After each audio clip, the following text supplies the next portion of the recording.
Welcome back to Open Up with Lucky Samuel. We've been on hiatus for about 2 to 3 months, but decided to interview a couple of the people that I enjoy talking to here in Perth, and one of them is Tinesha Misky Heinel. What's up? And so the reason I guess I wanted to bring you back is because we did one, I guess, during the lockdown or isolation, whatever you want to call it, here in Perth. And that sort of didn't flow what I remember of it anyway. And that's because I showed up wanting it to go somewhere rather than allowing it to go somewhere. You put expectations on me, Lachlan? God damn. I just came in and was like, fuck yes, you're gonna be this. That's what this podcast, Coach Tin, that's what this podcast is gonna be about. But this time I think we'll go back to like you transitioning out of that body image issues or those issues, finding your confidence, finding your groove. You're at a point where you've done a couple soul chats where you bring women together and empower them, and then we have this interview. But first, before we, I guess, start walking through your story and your transition or expansion from there, could you describe the way you view yourself as a woman and or human? Now, I feel like a very powerful woman who is really sure of herself, in the most gentle way, almost. Like, I don't want to be like a really hardcore feminist where I'm like, I'm a woman and like, look at me. I still am trying to merge that like soft, nurturing, loving Tin side of me with this like fierce lion queen, and like knowing that that's all of me. I can be soft and I can be fierce, and I can hug you and cuddle you and nurture you, and I can also stick up for myself. And the sticking up for myself and the being fierce, that's definitely something that's new to me, new to stepping into. But it's kind of like that next level that I needed to step into to grow as a person or to evolve into the woman that I am destined to be. So that's where I feel I'm at the moment, and that's how I view myself at the moment. And I've no doubt that will change as life goes on. How are you with change? Like knowing, because that's not a statement that I hear too often, people being open to change, like understanding that they have a particular view of themselves in the moment now, but then leaving that open to the potential to change to a lot of people brings a lot of uncertainty and like a lack of control, therefore I guess a lack of safety. What's your relationship with change, and how has that come about? I think I thrive off of change. If I knew that I wasn't going to change, if I knew that I wasn't going to get flipped on my ass, if I knew that my perspectives weren't going to be challenged, then I would be so bored. Like I would just be bored with life. And it's really cool because Thor and I have had this conversation, like we've been together for nearly 10 years and we're still learning so much about each other. And I think that's a really cool thing. Like, you know someone, but you don't know them because they're ever changing. And it's like, I know myself, but I know that there's parts of myself that I haven't discovered yet, or I haven't brought to the light. And the journey of discovering those parts of me, like, that's what excites me. If I didn't get to go on that journey, I don't think I would enjoy life. Like, that's what life is about, right? Yeah. So it sounds like you're, I guess, open to like surrender. Is that? I wouldn't say easily. I'm open to surrender the parts of me that feel comfortable to surrender to, but like like that deep shadow work, there's some stuff that you kind of dip your toe in and you're like, oh no, I'll deal with that later. So I definitely know that the process of surrendering is necessary, but it's not always easy. But the transformation and change that I've noticed on the other side of surrender has been so immense, and it's brought me to where I am today. There's no way that I could deny that process. Yes. Makes me happy inside, like I'm like, yeah, get it, Tin, when you're talking. Let's go back to, I guess, that first interview then. You, like I said, transitioned out of that body image stage. I guess bodybuilding, doing the shows, and then as well you've started now empowering women through soul chats. Can you walk us through, I guess, what's happened in your life, what's happened to you, what you've worked through since then? I think in the first one we chatted a lot about like me discovering who I was outside of the comfort of my relationship and my family. And I guess it's like exactly the same journey, just on deeper levels. And now that I feel comfortable in who I am outside of my relationship and my family, it's now finding parts of myself that I still feel uncomfortable with looking at the mirror, if that kind of makes sense. Yeah. What was the question again? I guess just walking us through from like then up until now and some of the things you've worked through. Mm-hmm.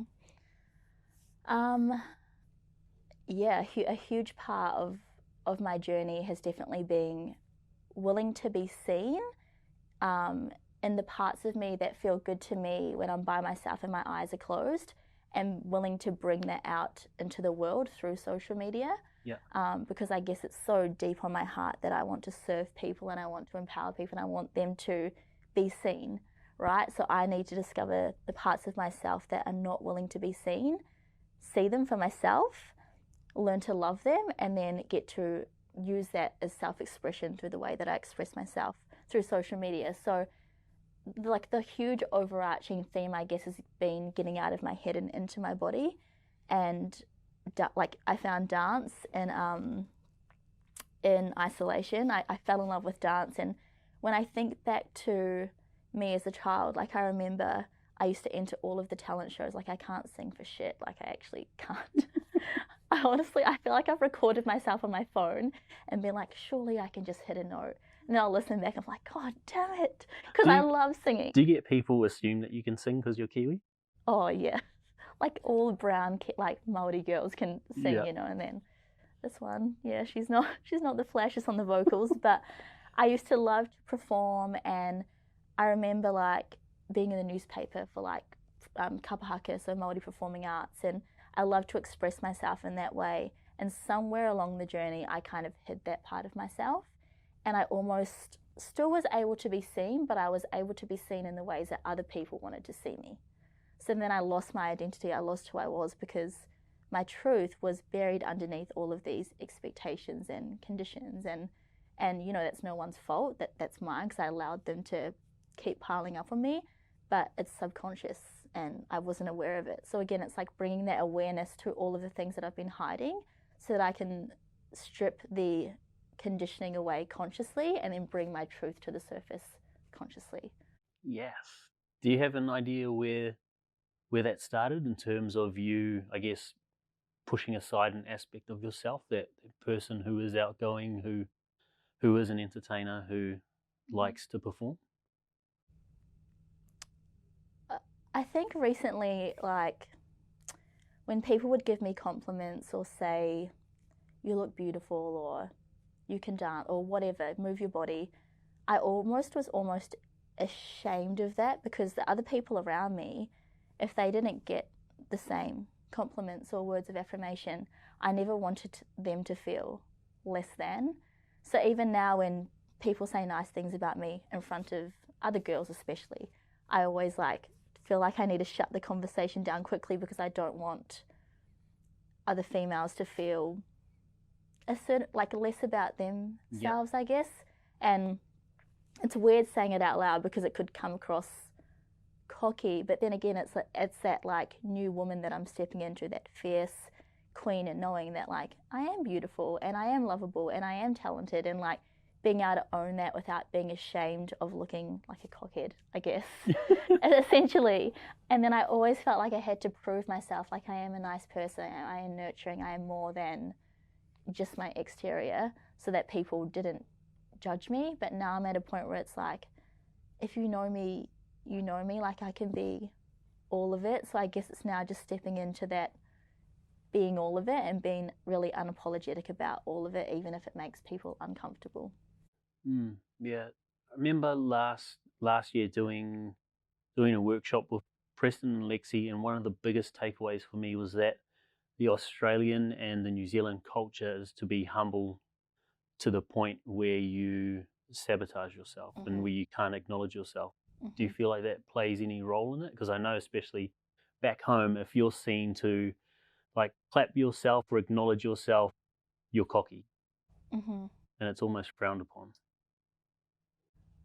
I do.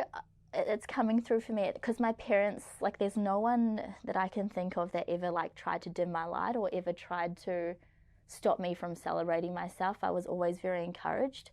But recently, through a breathwork journey, I actually got in contact with my ancestors. So I think it goes like beyond my current mum and my nan. And I think for me, why it was so ingrained into me wasn't necessarily because of anything that's happened in my lifetime, but the women that come before me, you know, like women were never able to express themselves or feel liberated or be free or be sexy or do all of these things without being extremely oppressed. Like, women back in the day were just baby makers. They just cooked food in the kitchen. You know, they done all of these things. So when I done the breathwork journey, the woman from my ancestral lineage came through and said, you know, we didn't get the chance to express ourselves like you get the chance to do in this lifetime.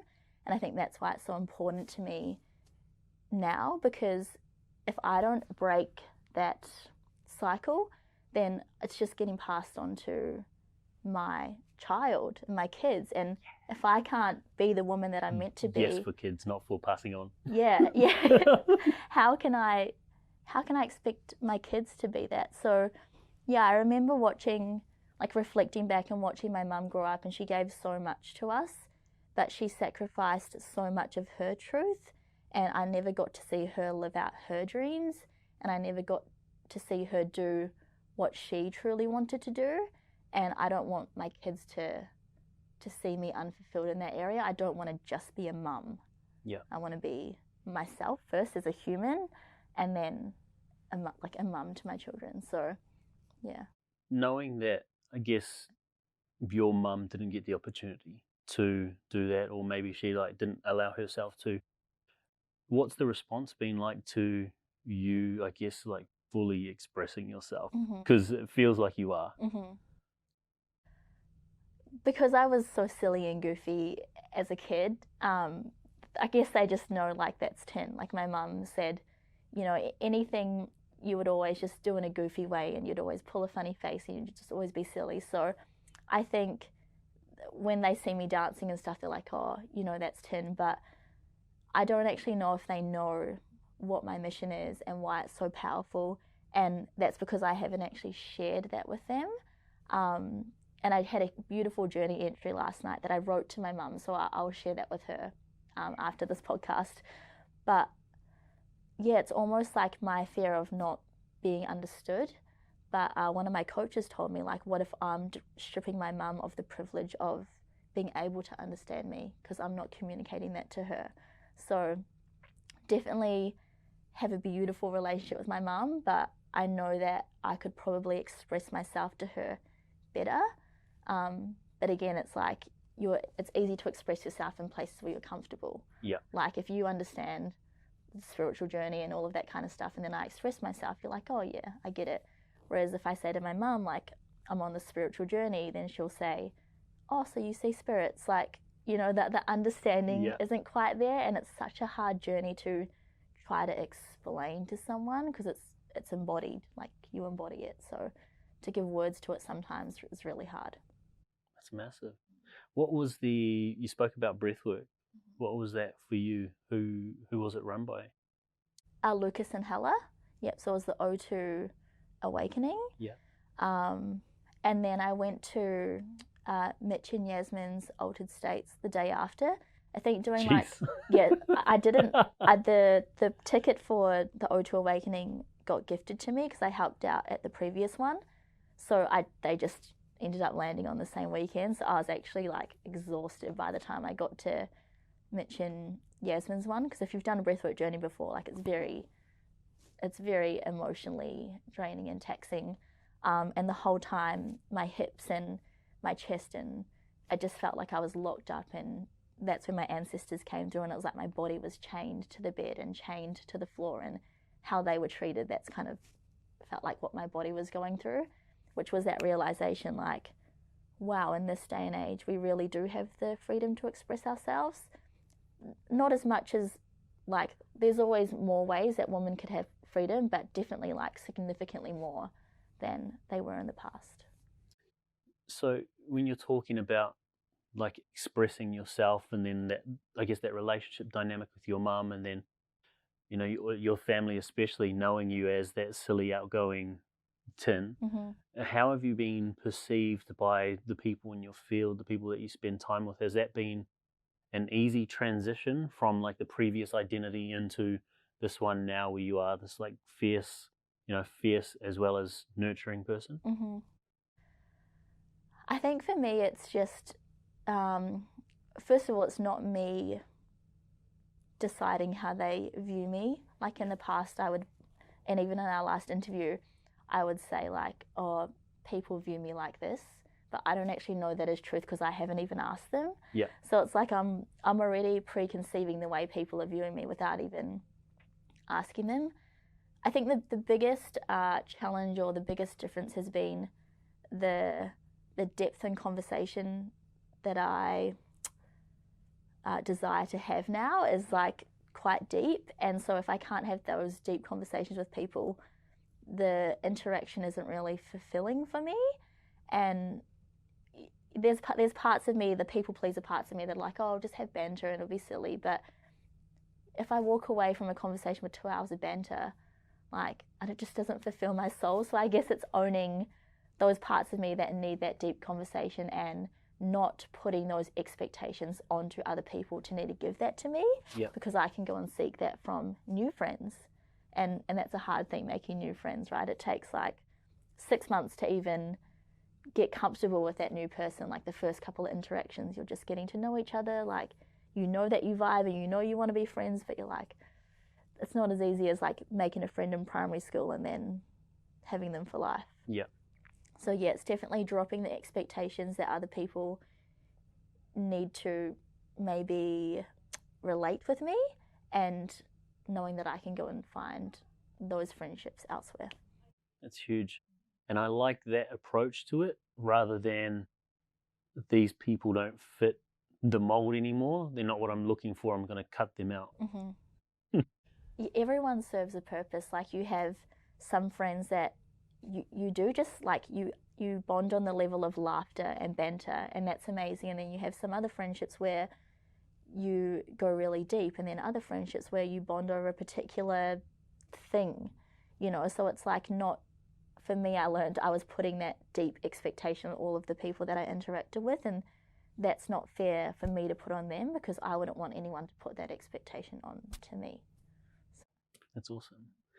So we haven't really spoken too much about, I guess, how you've been showing up, like the behavior, I guess, that's been a part of this transition from someone who hasn't really, or who wasn't expressing themselves or giving themselves permission to express, to now, like, I guess, fully embodying, or from what I've seen anyway, the feminine, and especially dance, feminine through dance.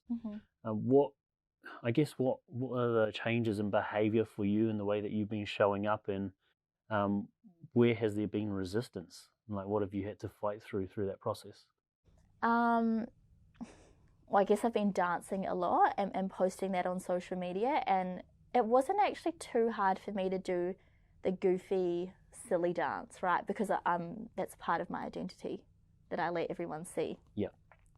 But tapping into like the feminine dance and being quite sensual and slow and moving in ways where you're like, oh gosh, like, is my uncle going to see this? You're just a bit like, well, Yeah. But you're not doing it in that kind of way. But those fears for sure come into your head, or are my partner's family going to see this and wonder, like, what the fuck's Tin up to? Because they haven't experienced that part of me, and I don't know if I would even share that part of me in that kind of setting. So it's kind of hard. But I guess it's just seeing the fear and doing it anyway, because I know it feels so good and I know it's so aligned with my purpose that if I don't do it, then I'm just going to be even more frustrated with the stagnation of where I'm at in life. Yeah. So it's almost, again, that not being complacent or being stuck in the same place, like, that frightens me more than the judgment of others. So I'd rather just put myself out there, because then I can feel myself moving forward and then just be criticized. But no one criticizes me to my face. So. What would you say to a woman out there who knows she can be more or delve more into the feminine, but she's been, I guess, brought up for the most part, it's a masculine dominated world. Mm-hmm. Like, what would you say to someone like that who is looking to tap in, looking to be more, I guess? Mm-hmm. I guess what you said, like the person or the woman has to want to dive into the feminine. It can't be like a forced, like I think I should. Like you almost get a calling. Yep. And you almost get a feeling because you feel really out of balance. Like Hella explains the feminine, the masculine beautifully. Like the masculine is the banks of the river, it's the structure, and the feminine is the flow, and they both help each other.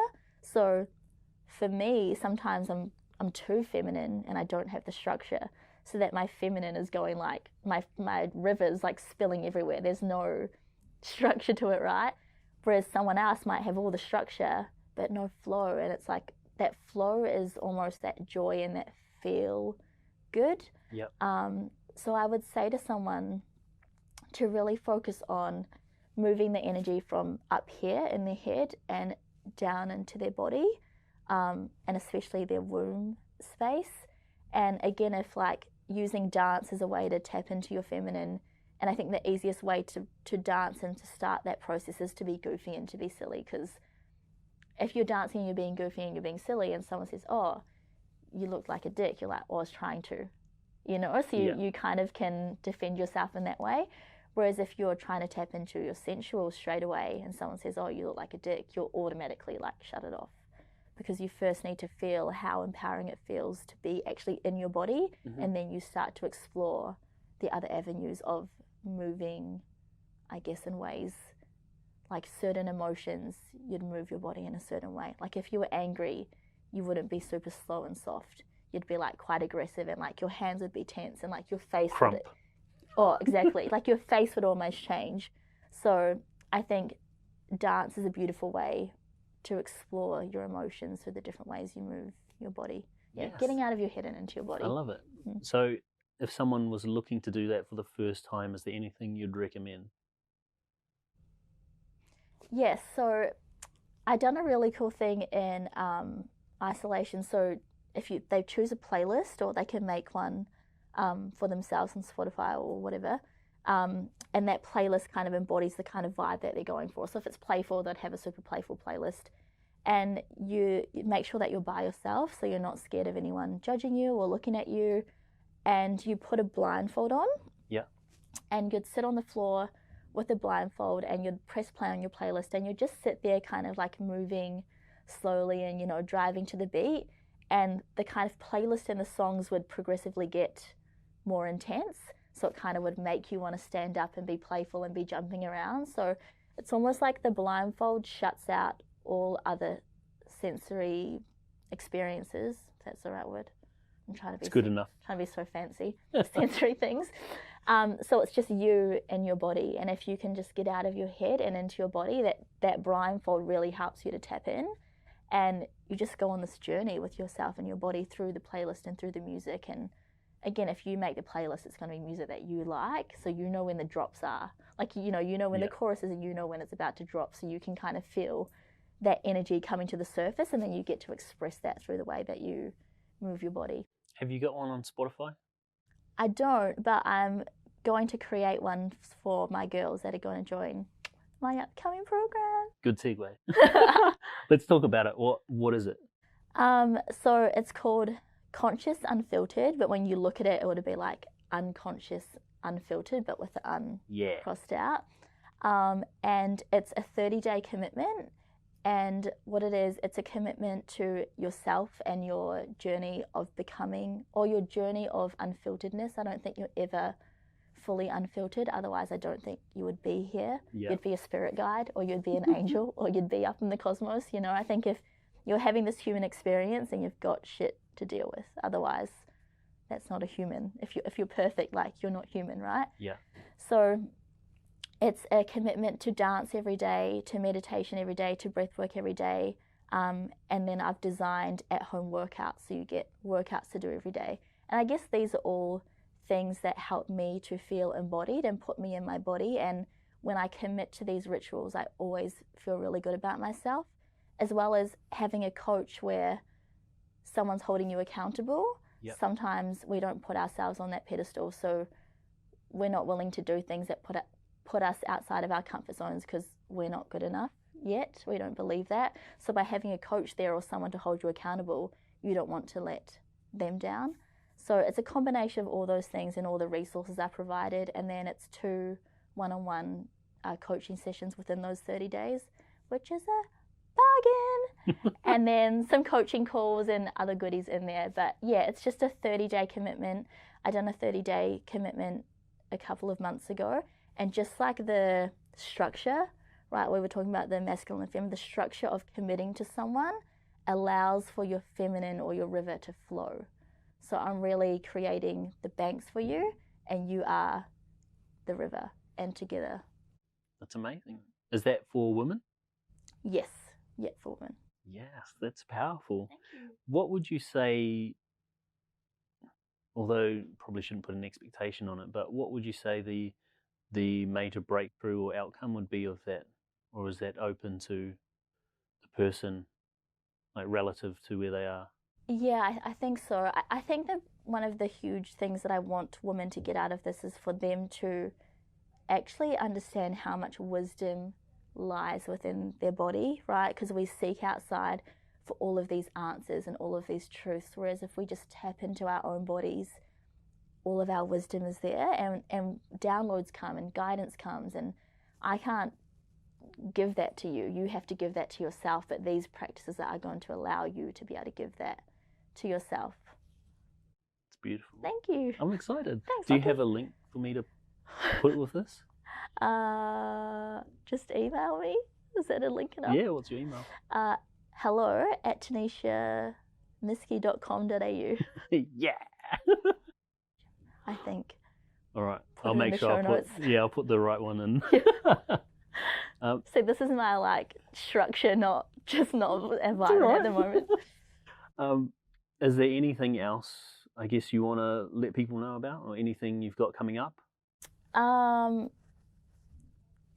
have like a really big vision for doing I don't want to call it ecstatic dance event because it'll be slightly different, but an event where women can come together and express themselves through dance and go on an emotional journey through dance of like their playfulness, their sensualness, their anger, their like all of it, and to be up on stage performing that in front of other people to be seen. So that's a pretty out of your comfort zone kind of event. So that's definitely still in the process, and I don't want to rush that because the entity of that event is still coming to me as I tap into my own intuition and my own inner guidance. More realizations for what that event's going to be comes to me. So that's kind of like a sneak preview, but the downloads are still coming in, and that's still open to become whatever it needs to be. But for now, I think just these programs to help women get to the point where they actually can be seen on a stage and be like honored and praised and loved and all of it. Yes. Yeah. A couple wrap-up questions. Mm-hmm. What would you say the quality of your life is like now? Really like fulfilling. Yes. Yeah. That's a good description. Yeah, thank you. What have you added or removed to improve the quality of it? I've just added more time to tune into my own like inner guidance and intuition, and then taking action from that inner guidance and intuition. Like not everything comes to me at once, but it's like that one, like Hella taught me that one thing, you just need that one thing, and when you take action upon it, if you keep tuning in, the next answer will come. Keep tuning in, the next answer will come. And I guess like I'm still human, I still make decisions where I'm like, oh, I shouldn't have done that. But I think that the practice of understanding that I am human and to forgive myself has probably been a huge key to staying on track, like getting off track, but then being able to jump back on quicker instead of going down that lull. It was like forgiveness and compassion for your human self and your decisions that you make that, weren't great on a Monday morning. Yes, that's an awesome nugget of gold and super relevant now for me as well.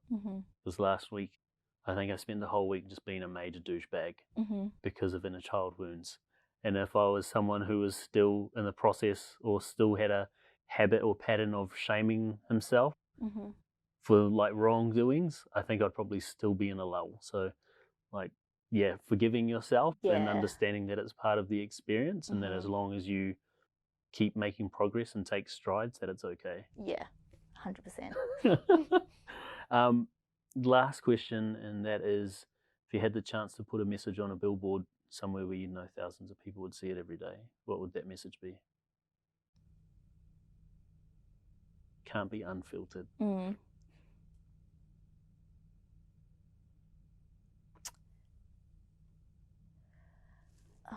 Like something about like know yourself, but like know yourself more and then more and then more. Like, I think that's such a beautiful part of life, is like knowing yourself on deeper and deeper and deeper levels. And the deeper you go, the more wisdom and magic you unlock. So unless you're willing to know yourself more, then your life almost like plateaus. Yeah. So it's like that wanting to get people to, I guess, desire to know themselves in all lights, the good, the bad, the ugly. It's beautiful. I think life is like a dance between our conscious and how that's reflected in the world, our unconscious and how that's reflected in the world, sorry. So that makes a lot of sense in terms of knowing yourself and knowing that unconscious and peeling those layers back. Because I think you said before we started, and I agree with this 100%, I've done it quite a few times, is like, I'm healed, I'm fucking there. Yeah. And that's just like shutting off possibility that you can get to know yourself more until the universe comes and... Well, I mean, once all things stop growing, they die. So once you stop wanting to grow, like, I don't want, like, not you're dead, but, like your experience of life will just stays the same. It doesn't grow. Your experience of life is dead. It is where you stopped it. So, yeah, like we all think that we've done the work to heal and become embodied and aligned and all of this stuff, and then the more you almost like get to know yourself going down and down and down, the more levels you need to unlock higher and higher and higher. So then it's a game. It's a game. Life is honestly a game. We live and then we die, and then who knows what happens after. Yeah. I'm hoping love and light. Love and light. Thank you so much for taking time to do this. I You're really welcome. appreciate it. Thanks for having me. Yes.